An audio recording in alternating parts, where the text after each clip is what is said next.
Hai semuanya, selamat datang di video belajar bersama Futek. Minggu ini kita akan mempelajari tentang pindah panas konduksi. Sebelum kita masuk ke materi yang akan kita pelajari hari ini, berikut ini adalah overview dari materi-materi yang akan saya sampaikan. Jadi, untuk video ini kita akan mempelajari pindah panas konduksi pada benda lempeng atau slab berbentuk monolayer dan mempelajari pindah panas konduksi pada benda lempeng atau slab dalam bentuk multi-layer. Sebelum masuk ke materi inti, marilah kita bersama-sama mengulang kembali pengetahuan kita tentang jenis-jenis pindah panas yang ada di sains ya, di ilmu sains.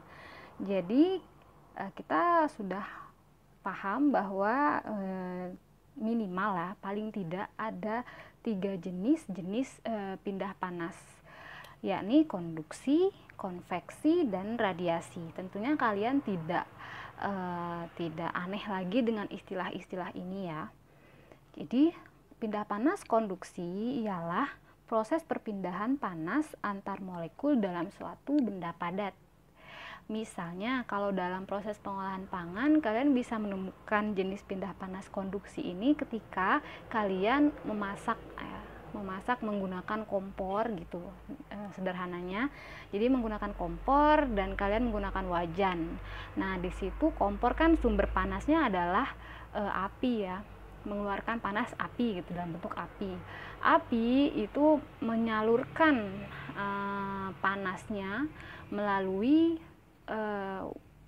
lempengan wajan atau lempengan panci. Nah, sementara bahan yang akan kita masak itu nantinya kan kontak langsung dengan lempengan kan. Nah, sehingga panas dari api menyebar ke permukaan wajan dan akan menyebar pula ke bahan yang kita olah. Nah, itu adalah proses konduksi. Jenis pindah panas kedua ialah konveksi. Konveksi ialah proses perpindahan panas antar molekul yang terjadi secara curah atau bulk pada benda cair atau benda gas. Jadi konteks pindah panas di proses pindah panas konveksi ini, sumber panasnya tidak kontak langsung dengan bahan yang dikeringkan atau dengan bahan yang kita panaskan, melainkan melewati sebuah medium lain, misalnya berupa benda cair atau gas tadi. Kalian bisa menemukan jenis panas konveksi ini ketika kalian mengoven ya, proses oven. Jadi dengan oven kalian bisa menemukan konveksi berupa udara panas yang terjadi di ruangan oven. Jadi ketika kalian mengoven kan pasti ada api ya, pasti, atau menggunakan listrik lah sumber panasnya. Jadi ketika panasnya muncul, nah panasnya itu tidak langsung kontak dengan produk, melainkan melalui udara, memanaskan udara di dalam oven. Nah, udara panas tersebutlah yang akan mengeringkan oven tersebut, mengeringkan bahan tersebut maksudnya. Nah, itu disebut adalah proses dari jenis pindah panas secara konveksi. Kemudian untuk jenis pindah panas secara radiasi merupakan pindah panas yang melibatkan adanya perpindahan energi berbentuk gelombang elektromagnetik yang dipancarkan dari suatu bahan lalu dikonversikan dalam bentuk energi panas. Jadi untuk radiasi ini kalian bisa menemukan dalam proses microwave ya. Nah, di microwave itu kan panasnya bukan dari udara panas, bukan dari kontak langsung dengan api, melainkan dia melalui gelombang elektromagnetik. Nah, itu disebut proses jenis pindah panas secara radiasi.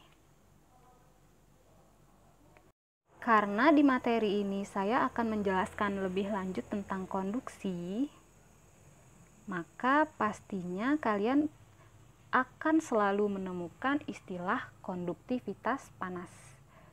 Jadi jangan alergi dengan istilah konduktivitas panas, karena ketika kalian mempelajari materi proses pindah panas, konduksi atau konveksi, itu pasti ada istilah konduktivitas panas.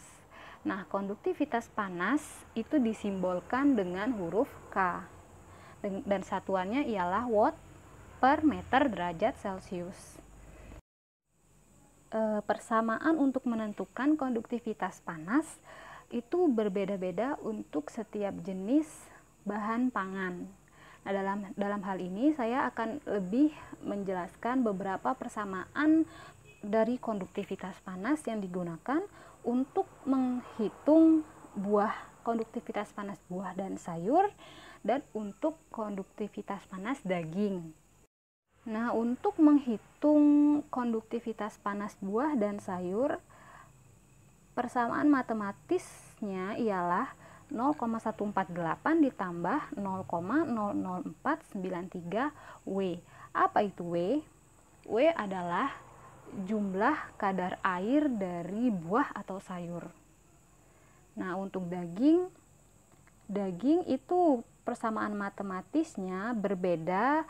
Untuk jenis daging yang disimpan pada suhu 0 sampai 60 derajat Celcius dengan daging yang disimpan pada suhu minus 40 hingga minus 5 derajat Celcius.